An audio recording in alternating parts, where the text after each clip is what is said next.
Hello.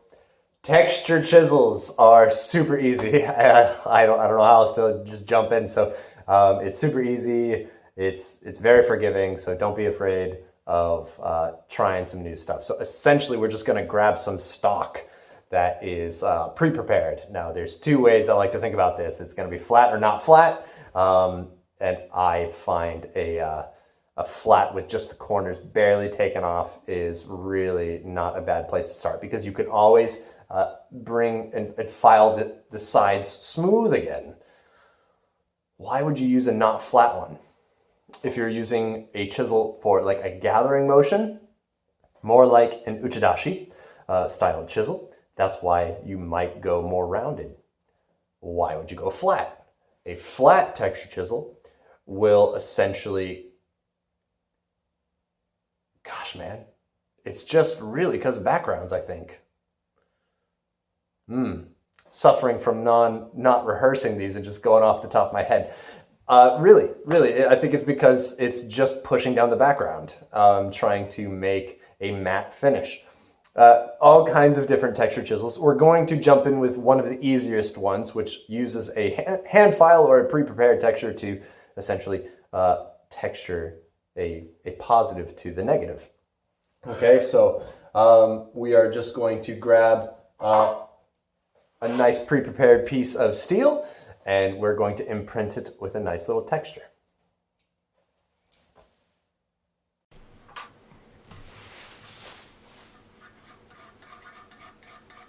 First things first, we always make sure we have nice contours on the actual working face of the chisel. And despite what I'm going to do to the surface of this in just a moment, I am actually going through the paces and just making sure that our surface is perfectly flat. That way, whatever result we get at the end at least started from a perfect perpendicular working face. The hand file I'm going to use to strike the surface of this is a big rasp. It is just a giant rasp. It's a really common tool. It's easy to find anywhere. Any farrier supply would carry one if you can't find it at a hardware store.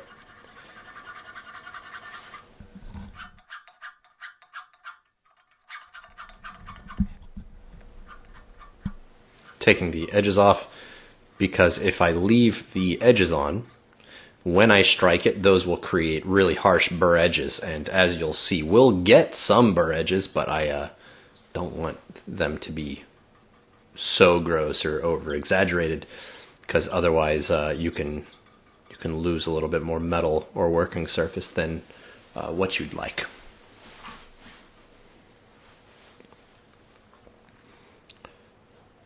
Nice and clean, and we can move on to striking. I am going to just hold this in my hand.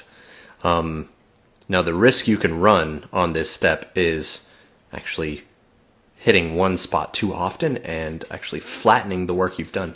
So you can see I'm actually moving the chisel, rolling around the corners on the chisel, not actually trying to strike the corners, but at just a slight angle. And to do this, I'm holding the file backwards. That way the teeth are striking down and into the working surface itself, and I'm rotating the chisel because I don't want too many prints in the same direction. Okay, I want kind of a variation in the scarring that will happen to the surface of this piece. You could use a metal hand vise like I'm using now, or you could use a jeweler's vise.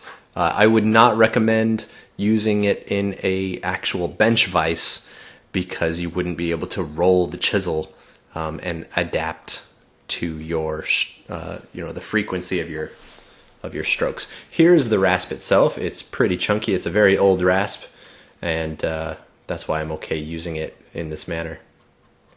So just taking some sandpaper, taking some of the sharp edges off to kind of create just a gentle mirror to see what kind of reflections I have. What is the texture? And those really big burr edges right there, I'm just kind of breaking them down, making sure that the contours to this chisel is nice and flush and clean again. With texture chisels, it's very easy when you're backfilling a background to see the actual stamping sometimes, and it's not my favorite thing. So having a nice dressed edge means that I'm going to be able to blend a texture a little bit more homogeneously. Now, this particular texture chisel does have some large, outstanding character. When I say that, I do mean like points of interest that will then stand out. So as you create a repeating pattern, you might be able to actually tell that it is a pattern. So when I would use a chisel like this, you might rotate the chisel then and just kind of go back over your working surface and blend it just a little bit more. After cleaning up the edges, making sure I have very clean edges, I don't have any weird burrs, that's actually going to like grab and hold the metal, because you don't want to backfill this texture tool with pieces from your project. You just want to imprint this design into the metal and create a nice matte finish. You can make this in any shape you want. Teardrops are very, very handy. Triangles are also handy, but an oval, planisher, or a square like this will fit into a lot of projects and is a really forgiving catch-all. It's a very lovely matte surface. It's very versatile. Years ago, I made a charming little piece called Mouse on Toast, and it was a chisel just like this that I used to make the pitting, the nooks and crannies in that piece of toast that the mouse was sat on, as an example of what you can use this for. So thanks very much for watching.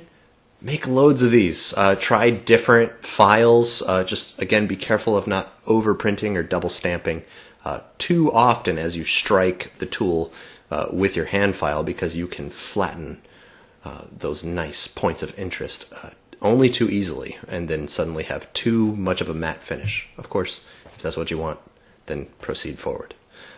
Thanks very much for watching.